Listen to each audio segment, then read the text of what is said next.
Welcome, everybody, to our AASD virtual grand rounds on the modern surgical family. It takes a village. We're very excited to have you here today. We have several panelists that are going to be sharing their experience at different stages of what it means to be a surgical family. Today, I'll be introducing all of our speakers. I'm Patricia Martinez Quinones, a resident at the Medical College of Georgia in Augusta, Georgia. We'll be speaking about the challenges of raising children. Our panelists will be speaking on their personal experiences, as well as strategies and potential solutions to navigate various stages of being a surgical family. We'll talk anywhere from newborns to the dreaded toddler age to school age, and what does it feel like to be an empty nest? And we have a treat. We have a division chief that's going to talk about his role in how a division chief can support the junior faculty.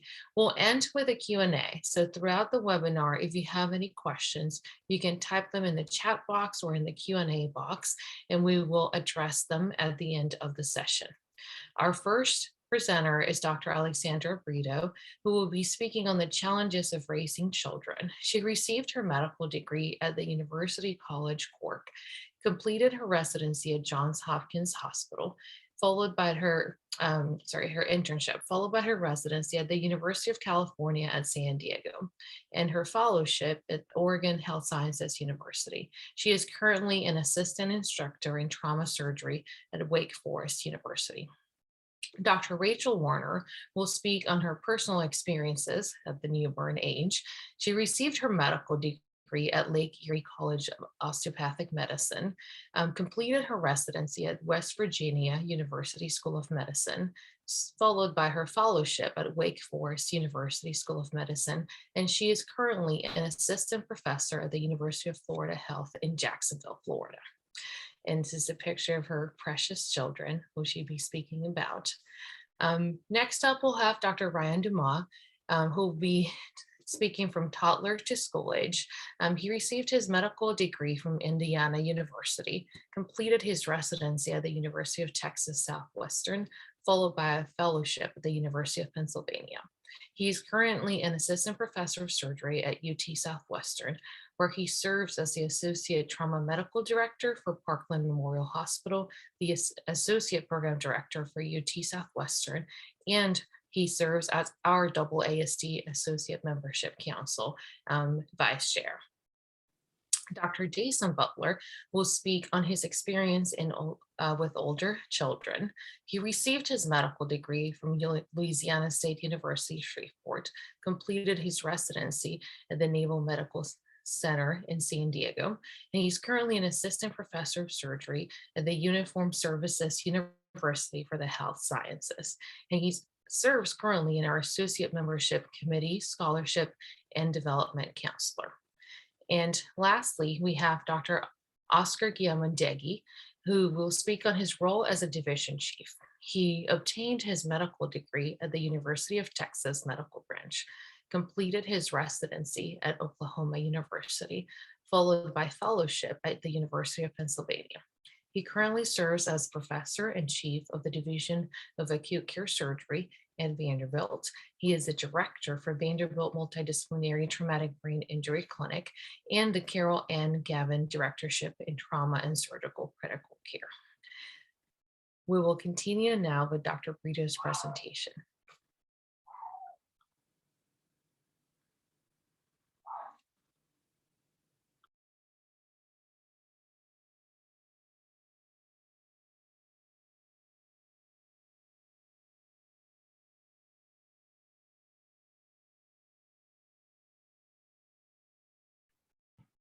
Right. So good evening, everybody. I'm going to be talking about family planning and surgical practice and the challenges beyond parental leave. So to frame the problem and give some context, there's this historical idea of a surgeon whose career is all-consuming. This is a picture of Samuel Gross, a good example of this archetype. Gross actually did have a family, but he wasn't very involved with them. He definitely had his career as his life. However, this archetype is applied to a lot of people for which it is quite inaccurate. This is William Halstead, a very famous surgeon credited with the development of surgical residency, the radical mastectomy, and a lot of advances in hernia management.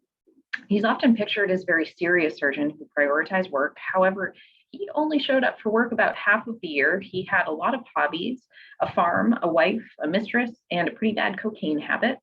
He did not have children, but that wasn't necessarily by his choice. This is Lister, a Quaker who was originally trained to be a priest, but found his calling in medicine. He was very dedicated to work and his research, but he also spent a lot of time with his wife and keeping in touch with his community back home in London. He desperately wanted to have children, but unfortunately, he and his wife were unable to conceive, which was a big stressor for him in his life.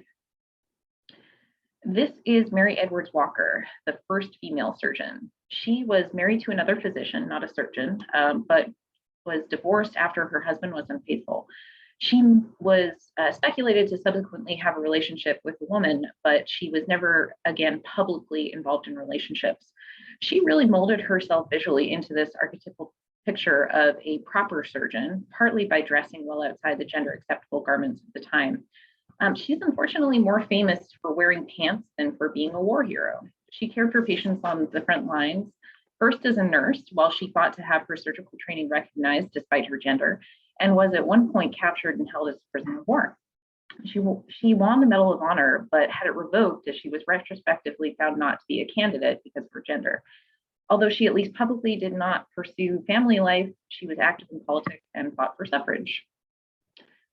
So although it's not really consistent with the historical portraits we hang on the walls of our hospitals, work-life balance has been a concern for surgeons in some form or another since there were surgeons. We're just now starting to acknowledge and study this topic.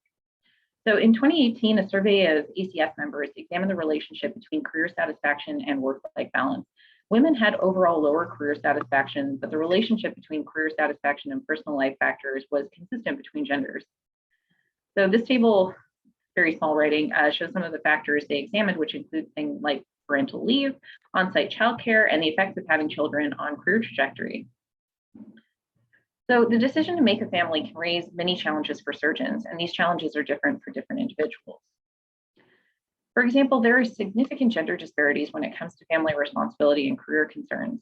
A recent survey of male and female attending and resident surgeons with children found that compared with male surgeons, female surgeons had fewer children, were more likely to delay having children for training, and were more likely to use assisted reproductive technology.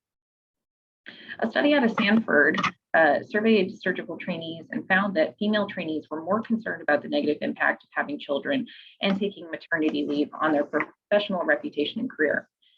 They were also concerned about the potential negative impact of physical demands of their jobs on pregnancy, which is a very legitimate concern, as there have been studies that raise concerns about higher complication rates in physicians who become pregnant.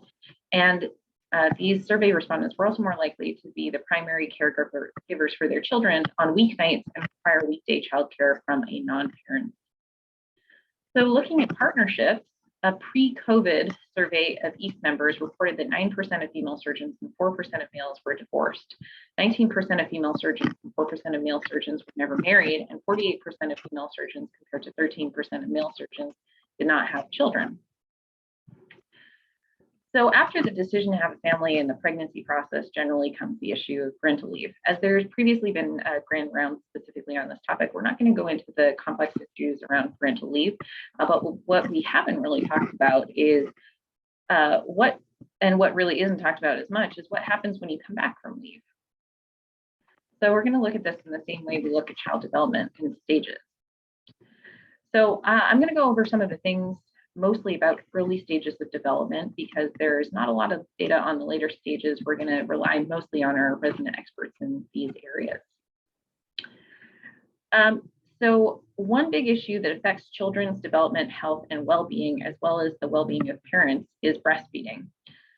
Compared to the general population, physicians have a higher rate of breastfeeding initiation, but shorter durations of breastfeeding.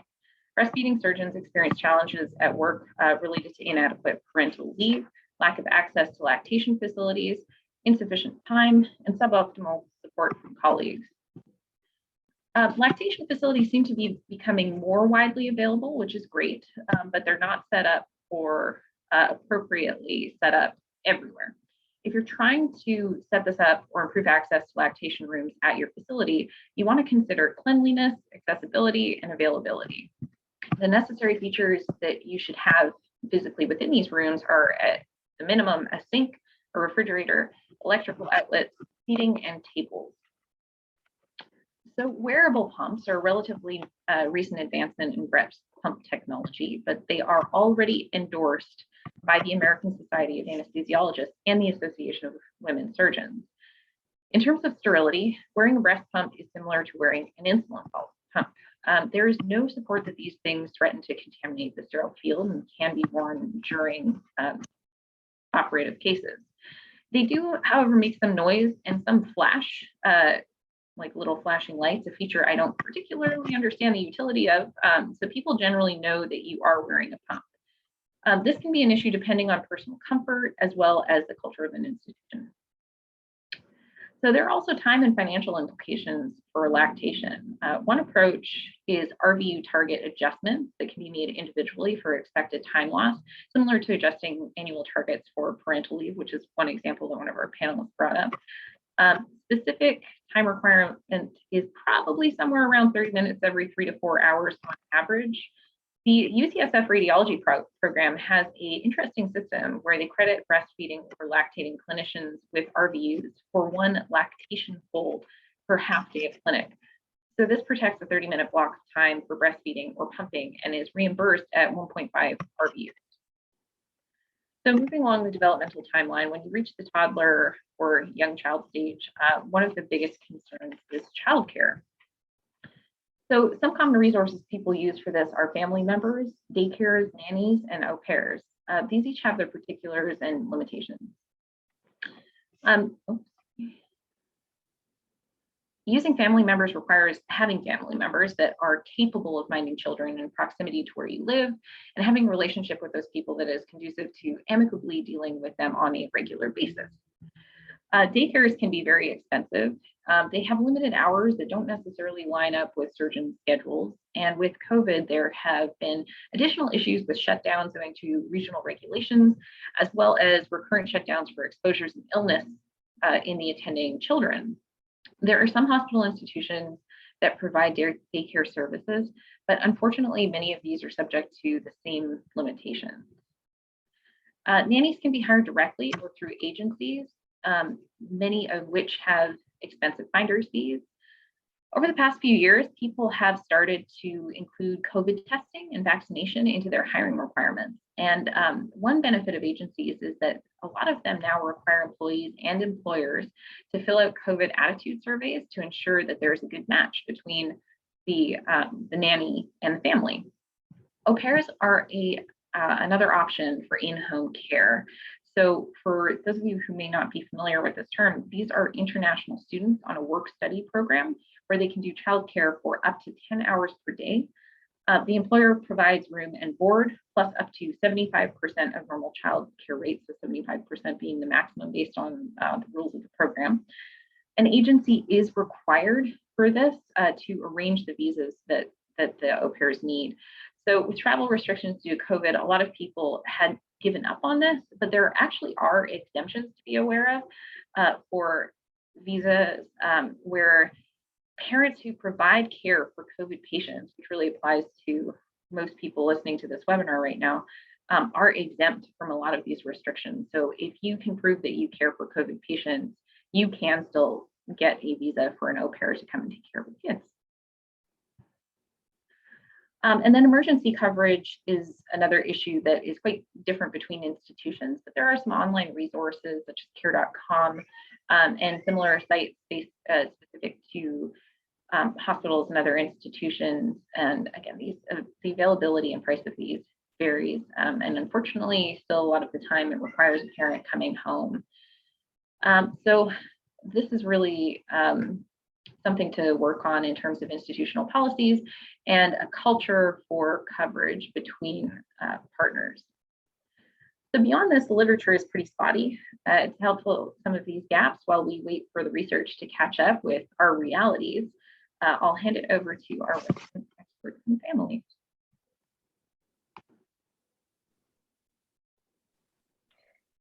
So I am going to be talking on the newborn stage a little bit, and I have 5 minutes, or I'm only supposed to talk for 5 minutes, which honestly, everything I'm going to talk about could be probably an entire hour in itself. So I'll try to keep it as short as I can. But I think sort of immediately returning to work after maternity leave, or paternity leave, no matter how long it is, 6 weeks, 8 weeks, 3 months, whatever you get, is actually really difficult. It's scary, it's stressful, it's exciting, all of those things. And you're really adjusting to a completely new way of life at work and at home. And so there's a lot of parts and challenges that go with that. And I think 3 of the biggest things that sort of I identified was, number 1, breastfeeding, which I'll touch on. And I know Dr. Brito did a great job with that already. Number 2, time management. And then number 3, just sort of attachment and that feeling of, missing baby at home. And now, you had spent all this time with them and now you're away from them, which certainly is a big deal. So from a breastfeeding standpoint, I think you have to really be set up for success. And I think the first thing to know is that if it's right for you, great. If it's not right for you, that's okay too. And I think do what's right for your family and whatever you think is best.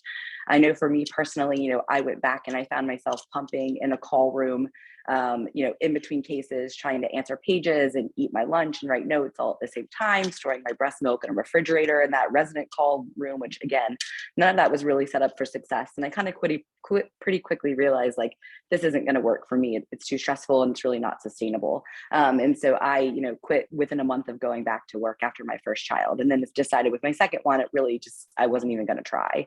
I think that if you decide that you want to breastfeed, I think the number 1 solution is make sure you're set up for success, right?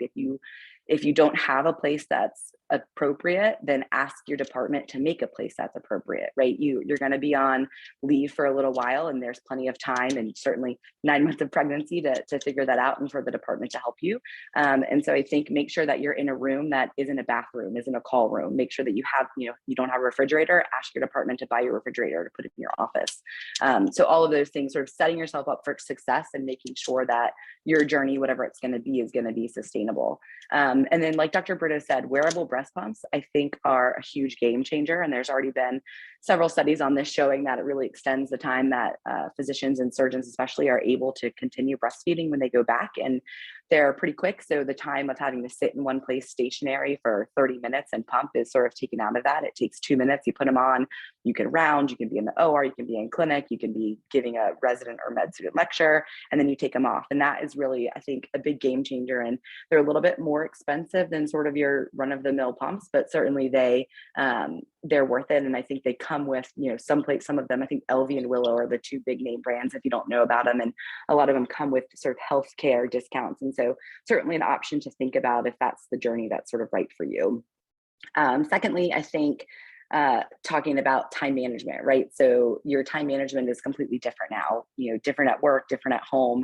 And you have to kind of think, what are the things that I can meld together to get everything in one day? And so for me, one of those things was both of my children I had in training, and we're in the newborn stage in training, and I still had to study for my cases and keep up on journals and all that sort of stuff. And I think one thing people forget is you want to read to your baby, but your bedtime story doesn't have to be Goodnight Moon, right? Your bedtime story for me was Cameron's, right? With my second during fellowship, my bedtime story was journal trauma, right? And so you need to read to them and talk to them, but it doesn't have to be, duck, duck, goose, whatever. It can be anything that you want. And so you can kind of meld those 2 things together and really help from a time management, sort of standpoint.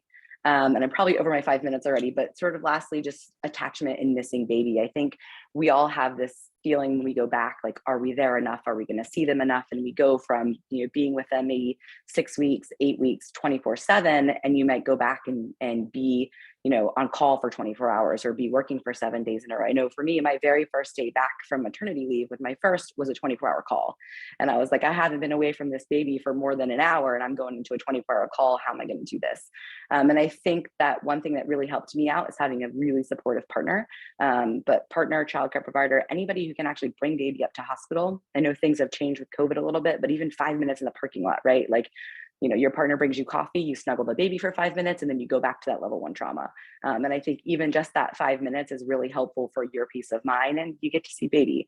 And then sort of lastly, just adjusting your schedules, right? So find something in your schedule and a time that works for you. If you're a super early riser, baby can get up really early and go to bed early, and you can have that morning time. If you're a super late person, you can adjust baby's sleep schedule to where they go to bed at 11 p.m. instead of 8 p.m. There's no rule on what time a baby has to go to bed or wake up. They just need that certain amount of time to sleep. So you can sort of adjust that and really just do what works for you. Again, could keep going on forever, but I'm going to pass this off to, I think, sort of just last note for me is, I think the newborn stage is really hard and it changes pretty frequently. And I think we should all give ourselves, anyone who's going to be a parent should give yourself a little bit of grace, and just remember that, success doesn't have to be perfect. So success as a parent, success as a surgeon, success as a surgeon parent doesn't have to be perfect.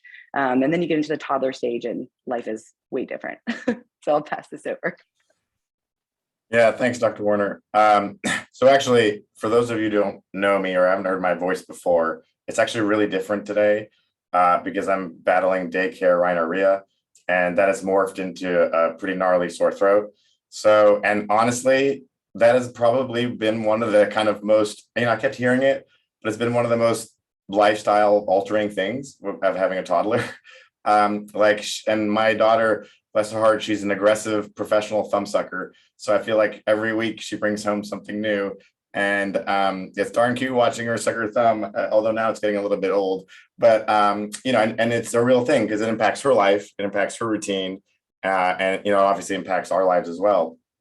And I wish I had better mitigation strategies for that. All I really keep hearing is that it builds immunity. But anyways, with that, I think the toddler period is a lot of fun.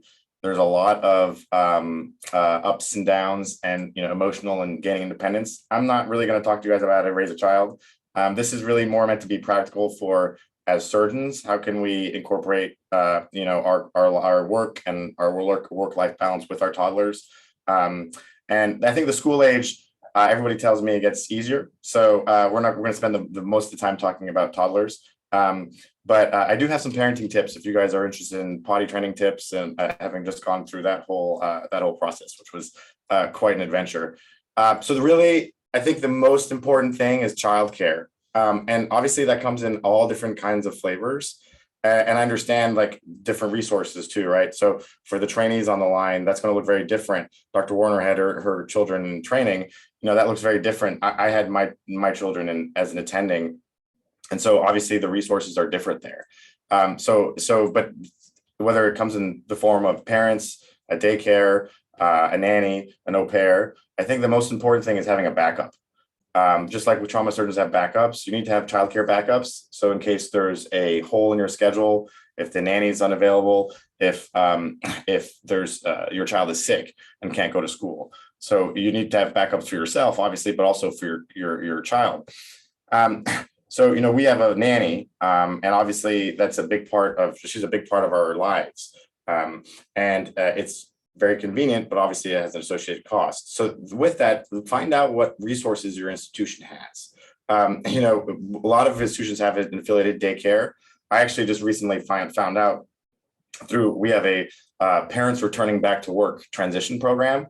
And I found out through the institution that we are entitled to eight every year. We're entitled to 8 days of in-home, on-demand childcare.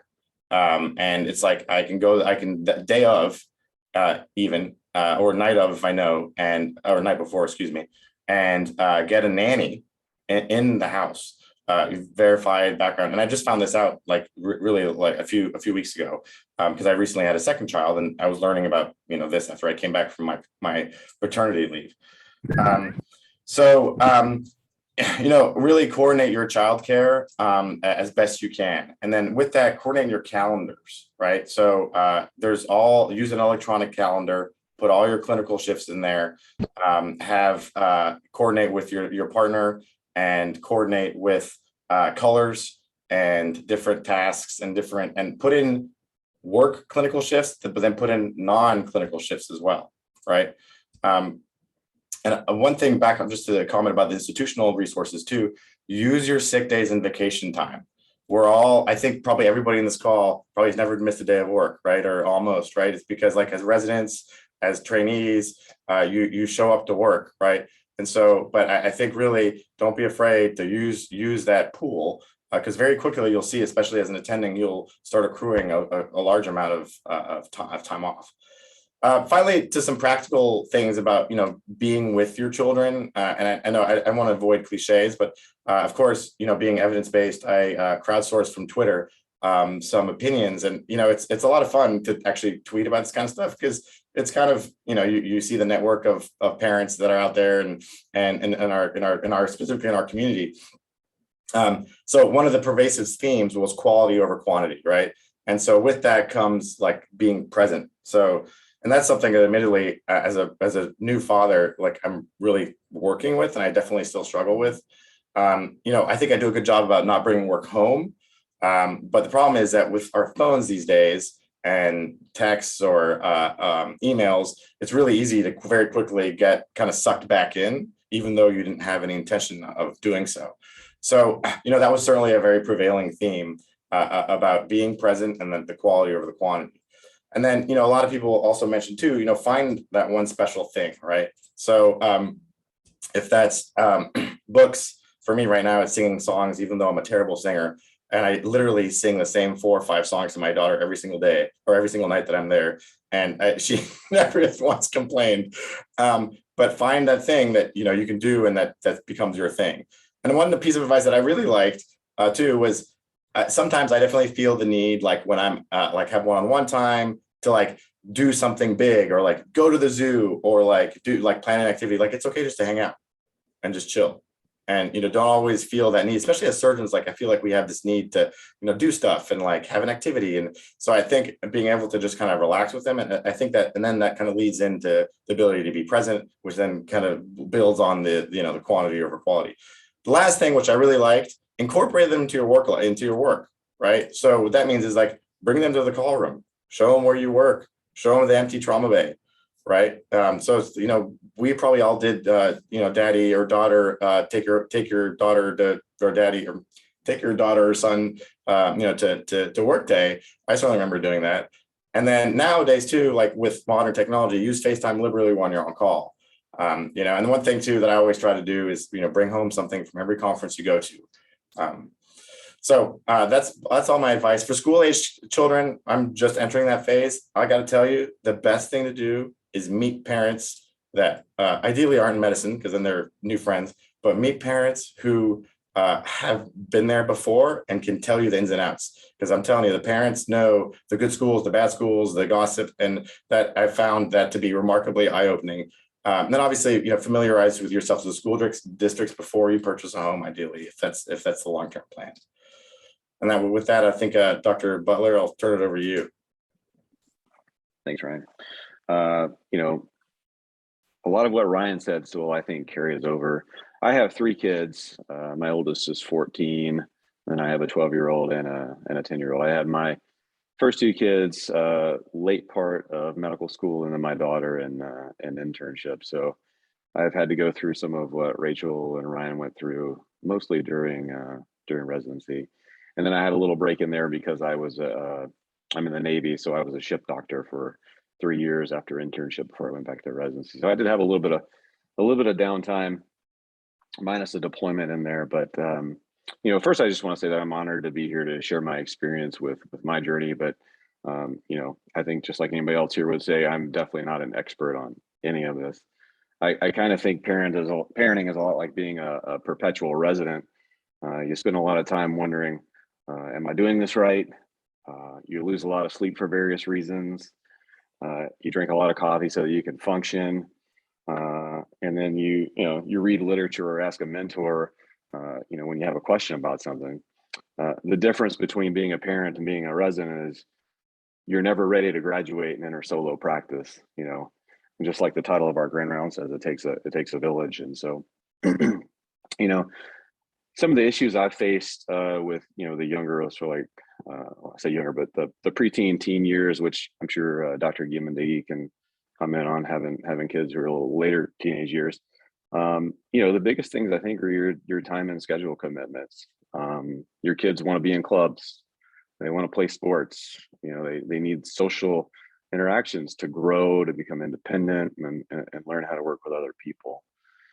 And then I think the other thing that really sort of changes the older they get is the communication and emotional support. Like, there's a certain type of emotional support and communication your kids need when they're 6 or 7 versus when they're early teenage years or preteen, because they start dealing with way different ball game. Like, their friends are talking bad about them at school, or the boys are doing that. My daughter's always talking about the boys in her class. So learning how to navigate all that stuff is quite interesting. And so to deal with those things, I think just as general parenting advice, we always hear the term, put your kids first, put your kids first. And I'm going to go on a limb here on a grand rounds being broadcast to people and recorded to say that that's wrong. Like, in a way, you have to be a little bit about putting yourself first in some ways, so that you can be the best version of yourself for your kids. And what do I mean by that? I mean, making time for yourself, whether it's exercising, getting some alone time so that you can work out your own stuff between work and coming home to your kids, so that, like Ryan was talking about, he does a good job of leaving work at work and then coming home and just being with your kids. And so, sometimes that takes like, spending a few minutes, listening to something that's completely unrelated to medicine on your way home, putting your phone down when you come in, like talking to your kids for a little while, and really just kind of like being present in that moment. I think, for older kids, our kids always want our attention, but your older kids start to learn what things they like. Like when your kid's 5 or 6, a lot of times you pick out the activities for them to do. And I think as they get older, one of the things you learn is like, what activities do my kids like? And then how can I incorporate myself into that to build some time with them, to carve time for bonding. And so like my 12-year-old son loves to throw the football and will beg me to throw the football every day. And so, you would think, oh man, I'm gonna have to spend 30 minutes doing this, but I can go throw the football for 10 minutes with my 12-year-old and he's happy as can be. He's like, this is perfect. 10 minutes, cool, thanks dad. And my daughter loves to read, and she will read a book from as soon as she gets home. In fact, we have to, like, when she has her homework from school, she has math and reading, we have to tell her to do her math first, because she'll sit and read books until it's time to go to bed and skip out on her math homework. But one thing my wife, who probably deserves a stepmom of the year award, does, she reads to my daughter every night. And that's really, really valuable time for bonding. And sometimes I'll sit with her and read a little something too. But and then my oldest kid, he likes to read. He also likes to play some video games, or just like talk about sports. He loves to watch sports. And so if I just sit and watch 10 or 15 minutes of ESPN, it could be any sport known to man, he's happy as he can be.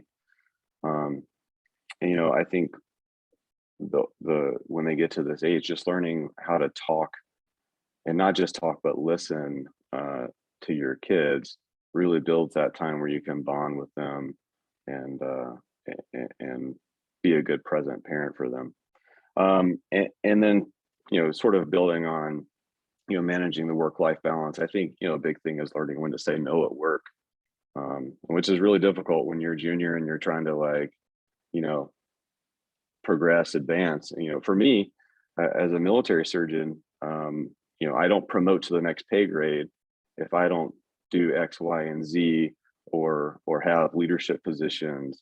And so, recently I turned down a position because I knew it was going to create a whole lot more time commitment for me that would cut into things that I like to do with my kids, to be a present parent. And so, hopefully I have enough other things going on that it's okay. But, if I don't, then that's a decision I made, to be a present father. So I don't know where I'm running on time. I'm close to going over. So some other things, just real quick. Learn to be open about what your family needs are with your coworkers and the chairman of your department. I really feel like if you communicate those things to those people, and then when you're at work, you're hard charging, you're doing all the things you need to do.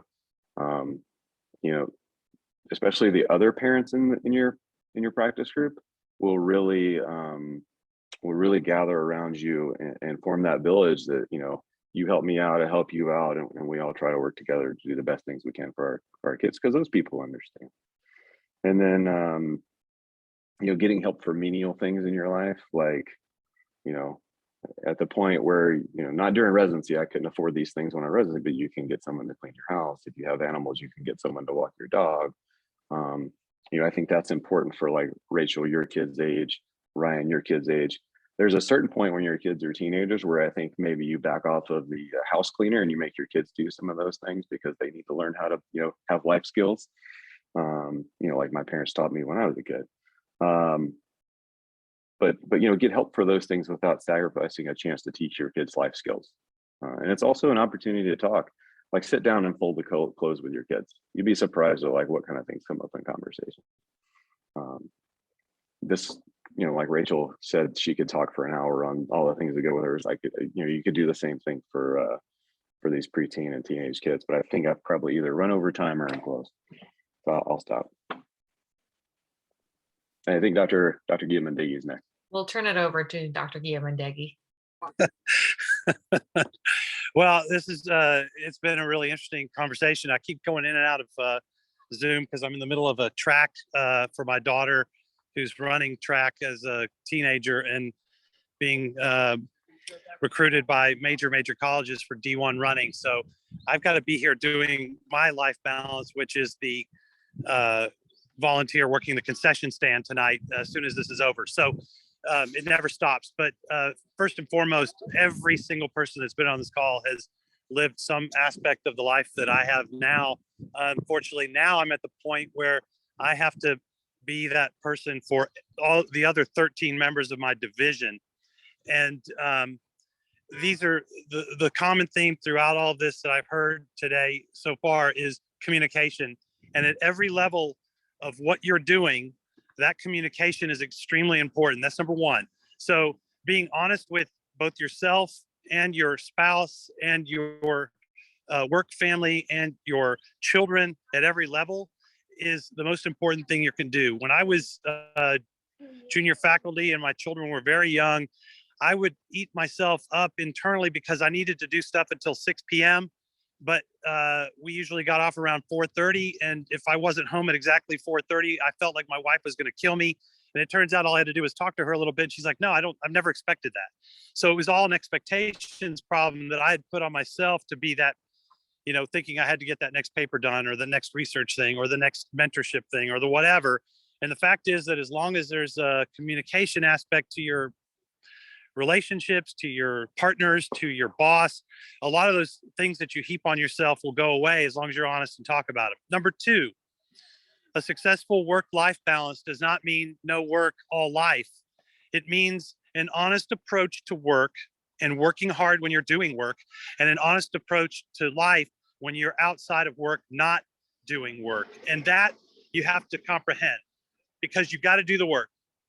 It doesn't go away because we want to have a work-life balance. What it means is you either get into a group of partners that understand that with you. And for us at my institution, we've decided that you're going to work from 7 to 4 p.m. and the night person is going to work from 4 p.m. until 8 a.m. and get crushed. But you only have to do that every 8 weeks for 4 nights in a row.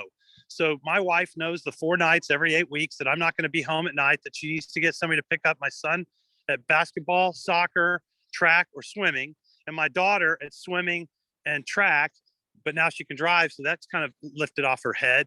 But all of those things happen in a set fashion that's good for our group, so that we all know that you're going to get trounced on the nights you're on, but when you're off, you're going to make it to every soccer match, every basketball game, every softball game, every swim meet.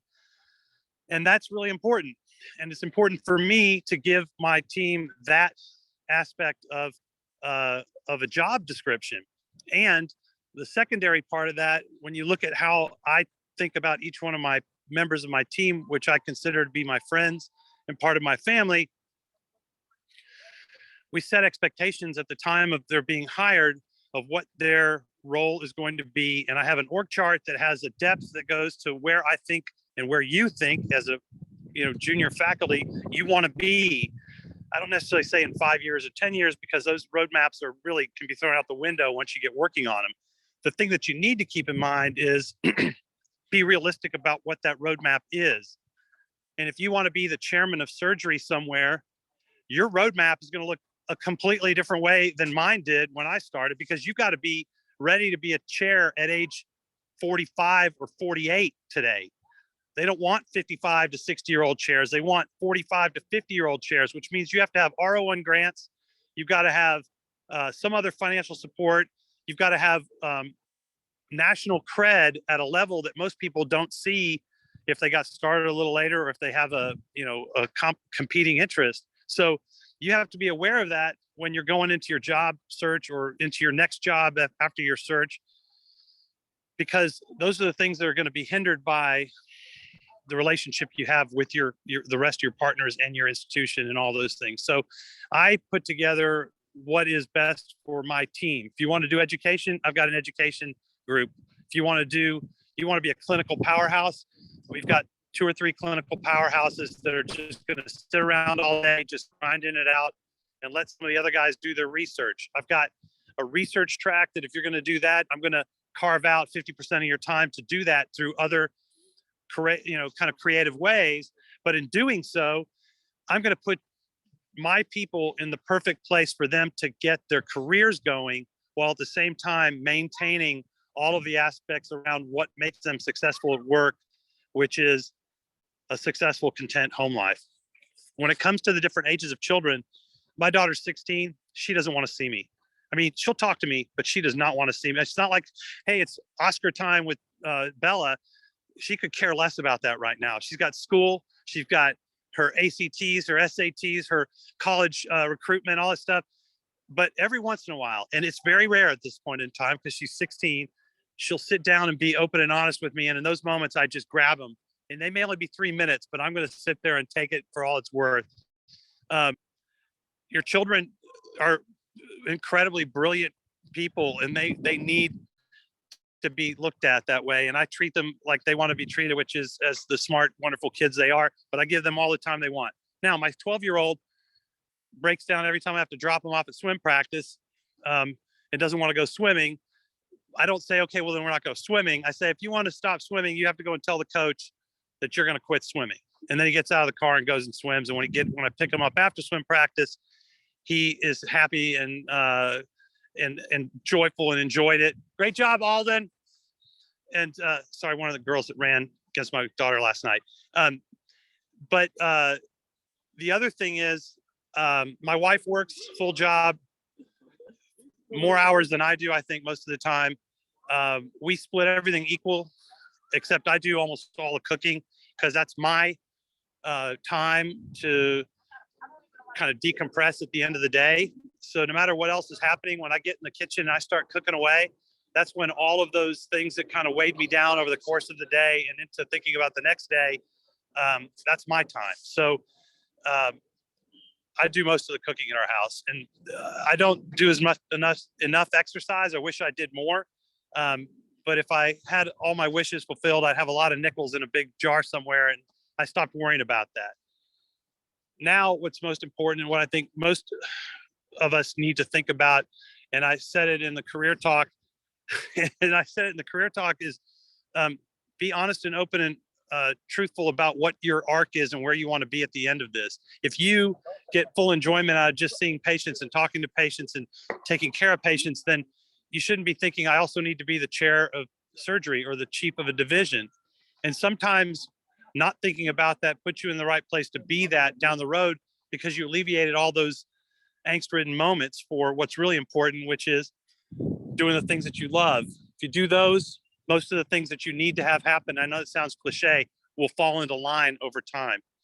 And that's how I really have to keep my cagey faculty in the right place. I hope I didn't lose everybody, but everybody wants it right now.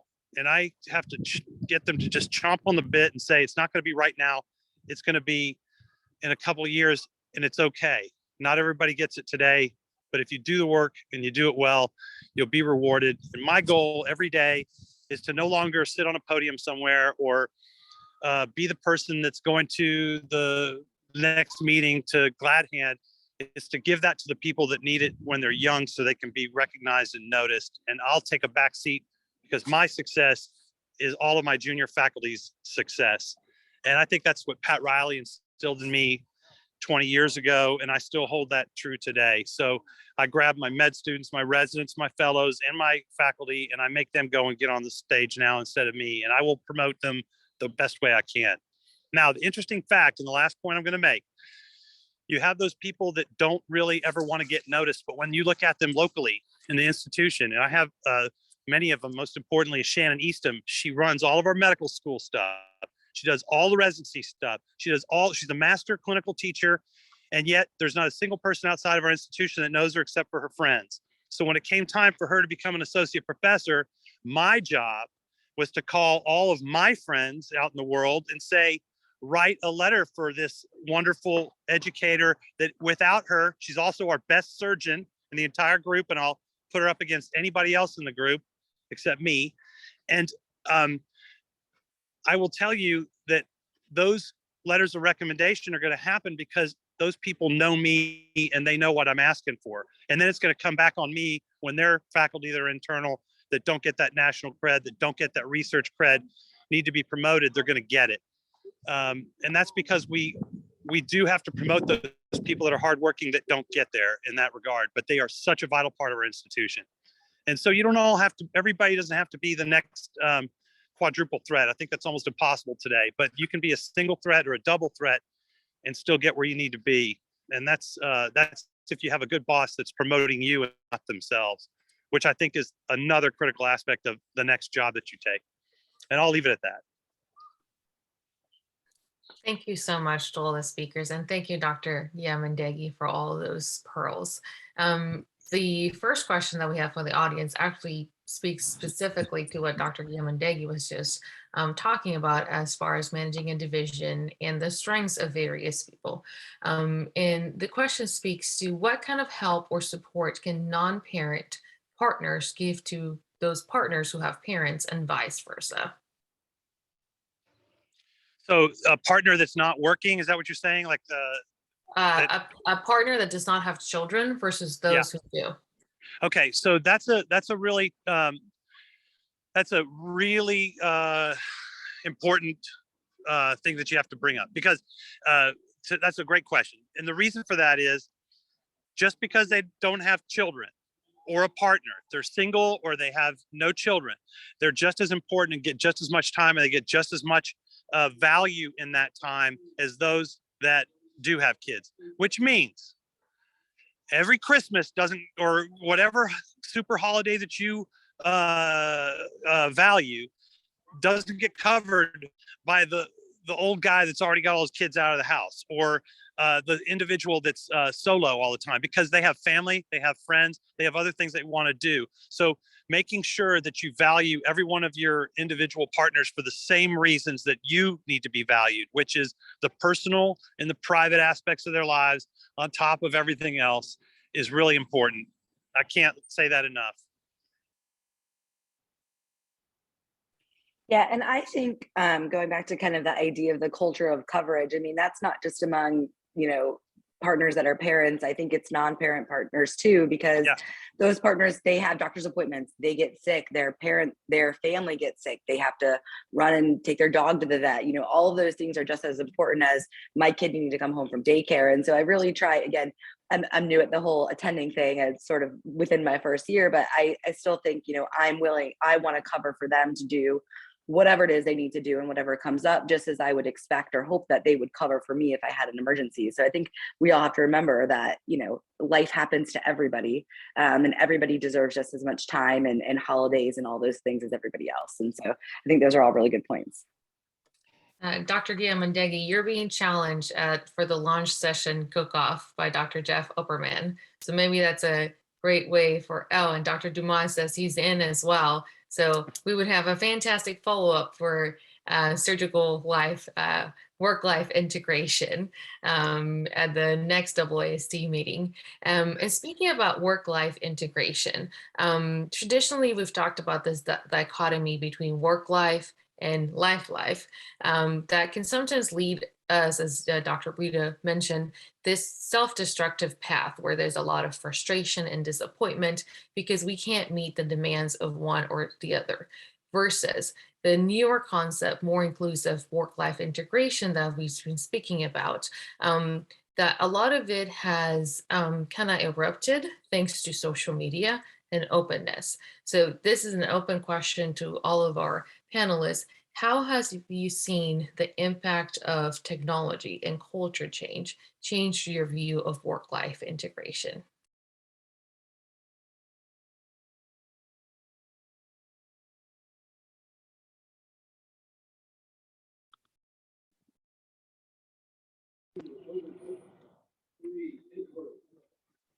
Jason? Dr. Dumas?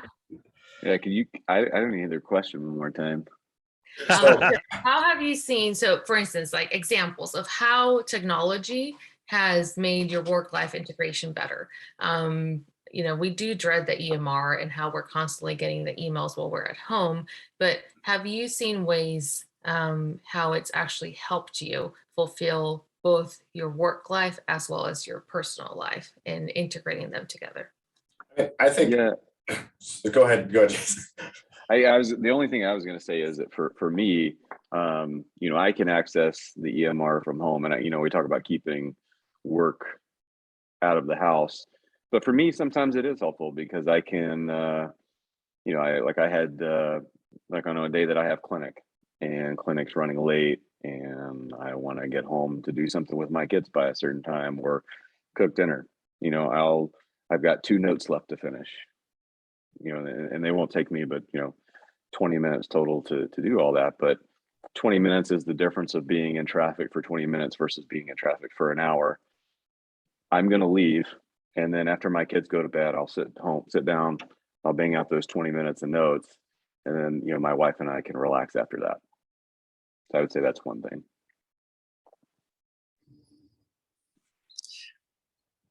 Well, I try not to go. I try not to bring any work home. So the second that I get home, I'm honest and open with my family about what I'm doing. If I do it, it's going to be after everybody's in bed, but usually I'm the first one to sleep, so it makes it hard to be that.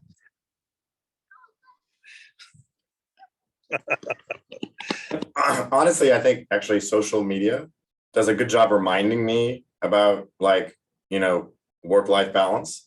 And I mean, that maybe sounds a little bit cliche too, but like I see other people doing it, and I think it's a good way to kind of, and it's brought also the issue in the forefront a lot more and has made it relevant today, especially as parents.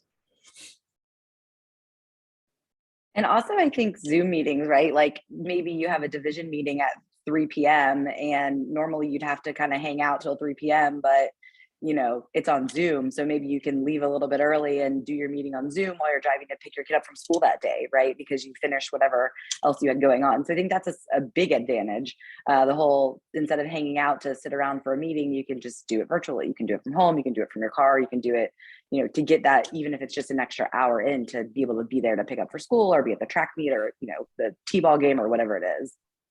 Yeah, listen, I think Zoom, although I hate it, is actually one of the best things that ever happened to liberate you from the hospital.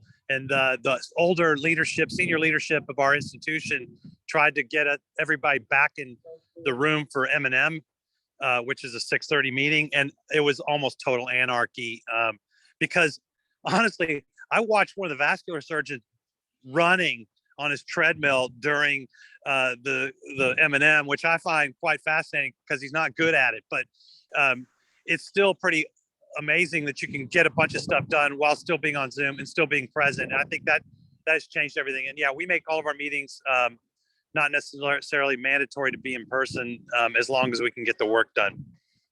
And that liberates you tremendously. We have a great comment from our audience and from Dr. Michael Lukawa, and I apologize if I'm butchering your name. Mentions that I have been a trauma division chief for over 25 years. All the great advice given in this talk requires one additional thing: an adequate workforce. Trauma is a zero-sum game in that we can't cancel trauma activations. The first half of my career, we had 3 to 6 surgeons. The second half has gone now from 6 to 12. The difference means everything. A unified group that demands this from the chair and the hospital is essential. Chiefs need that support. The follow-up to Dr. Lakawa's comment is, as a a brand new person that you're looking for a job, so Dr. Warner, Dr. Brito, Dr. Dumas, Dr. Butler, how important and how do you assess during that process the culture of the program that you're potentially going into and how they view your family life integration into work? Yeah, I mean, I recently just did this, less than a year ago, and that was really important to me. So a couple of things that when I was looking for a job was, number one, I looked at what are the leave policies. And I know this meeting isn't really about leave, but what are the leave policies in case I decide to have, a third kid, and what is that going to look like? And then asked about it. I think the big thing is asking your partners, asking the division chief, asking especially those that have families, hey, what happens if your kid is sick at daycare? Hey, what happens, who covers for you? Hey, what happens if this happens? And that sort of thing. I think just plainly asking, especially the people that you're interviewing that have families, and it's kind of easy to gauge out when you just get a feeling, right? Like you get a feeling that these people are here to support each other, and help each other and make all of that possible. And I've been lucky enough to find myself in a place that is just what we talked about, that sort of culture of coverage and support. And I think just frankly asking the people that you talk to about it.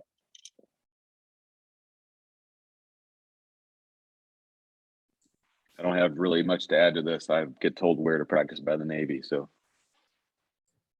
Yeah, I think a lot of it is also to knowing like the resources of the institution. I mentioned briefly, like, we have a pretty robust resource where they actually pair you with a social worker for when you come back with leave, and he or she will go through all the resources that are available. And these are all things that I didn't know to ask when I was looking for a new faculty position. So again, it's also kind of knowing the right questions to ask. And like Dr. Warner alluded to, if you're family planning or planning to have kids during as a junior faculty. I'm gonna give you guys some really simple, subtle advice. If you go on the dinner with the team that's trying to recruit you, and it's discovery rounds for each member of that team to figure out what their partners are doing, then they don't know each other. And I can tell you that that means a lot, because the closer your partners are, they don't have to know everything about all the lives of their partners, but they should know enough that when they get together, it's not discovery rounds, because then you know that those are the same people. They're going to back you up the way they're backing up the guys and gals that you're eating dinner with. And I think that's really, really important, and something that I tell all my fellows when they're looking for jobs as well. That is a fantastic way to end our grand rounds. Thank you to all of our speakers, Dr. Brito, Dr. Warner, Dr. Dumas, Dr. Butler, and Dr. Guillamondegui, for sharing all your pearls of advice. Thank you to everybody for participating.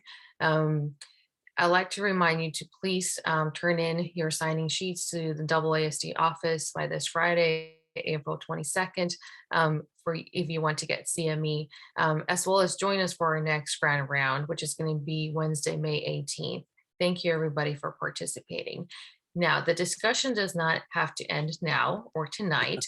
We will actually be creating a discussion board on AASD Connect. So if you have any additional questions for the panel, or would like to continue with any additional thoughts after this webinar is over, please continue the conversation on AASD Connect. You can simply point your phones to the QR code now on the screen that will link you to the discussion board that has been created.